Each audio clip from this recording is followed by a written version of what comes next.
back to the Java playlist. I'm just going to get started on this video with a quick explanation of what we're doing.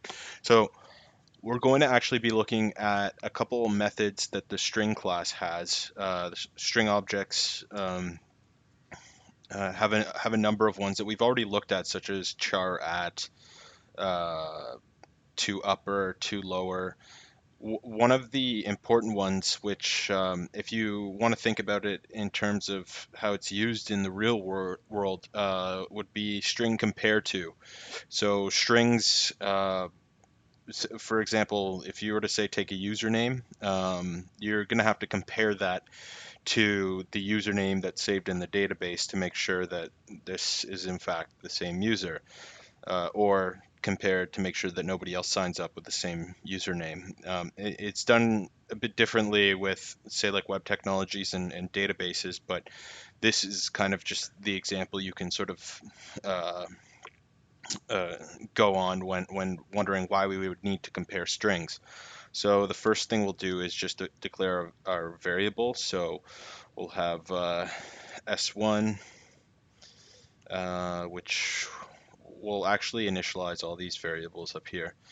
While I'm doing that, I will think of them. S2, S3. So we'll do this. We're gonna have leafs, habs, leafs. So unlike integers or doubles, when you're actually comparing these two strings, they're actually objects. They're not data types, like primitive data types like integers or doubles. So you actually have to use a different method. So if you think about it, a string is actually an object. It's a class that has a bunch of methods inside of it. A string is just an array of characters, but Java has set up strings as it's basically a data type. Well, it is a data type, but it's not the same as, say, an integer or double. That's why you see it's not I guess bolded in purple in this case, like an integer is. A string is kind of its own, well, it is its own class. So for strings, we actually use something, so we'll have s1, and as you can see equals ignore case. So if you have something that's capitalized at the beginning or not, contains equal, content equal, is empty, blah blah blah. Like there's just tons of these like string variables. I think we've used string.length already. But yeah, this just shows that the string class has a number of methods that you can use with it. But for this video, we're just going to be looking at equals, and we can also kind of use a bit of our if statements and our conditional statements.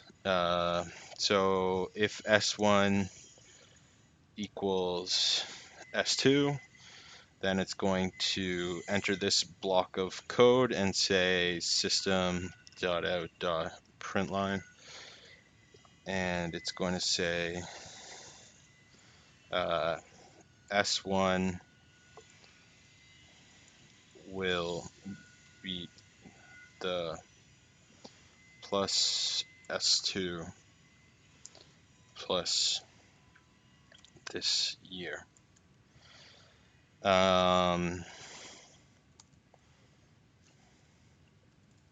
Else if, so we're just going to show that, okay, if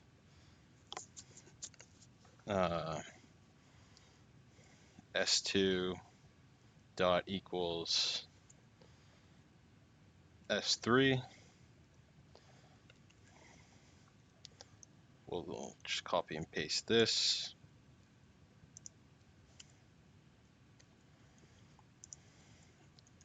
Else if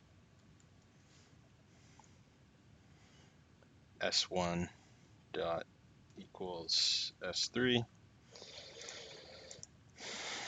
we will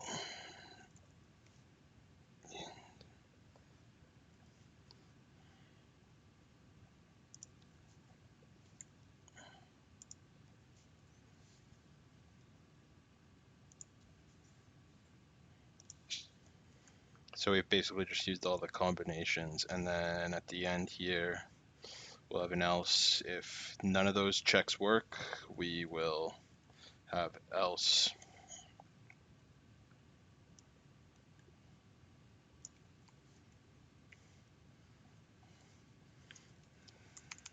the pens will win again. Okay, so we'll just run through this before we run the actual program, what it's doing. So we have one string, two string, three strings. It's checking the first string to the next string. If it's the same, then it will print it out if it's the same. If it doesn't, this is false. This will move down to here. Checks to see if S2 is equal to S3, which it doesn't. That'll be set to false. And checks it checks to see if this is the same as this.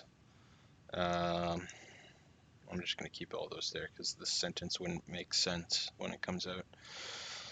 Save, run it, and it ends up coming through this one, fails, this one ends up being true, so it prints out this.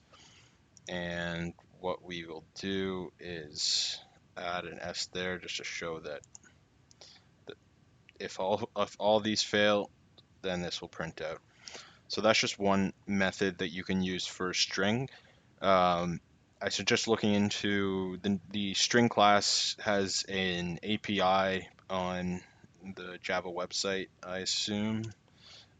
String class.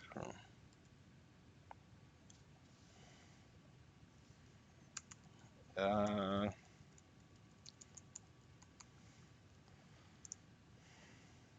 no, never mind. Yeah, you can look up the string class, and there's lots of functions that you can use.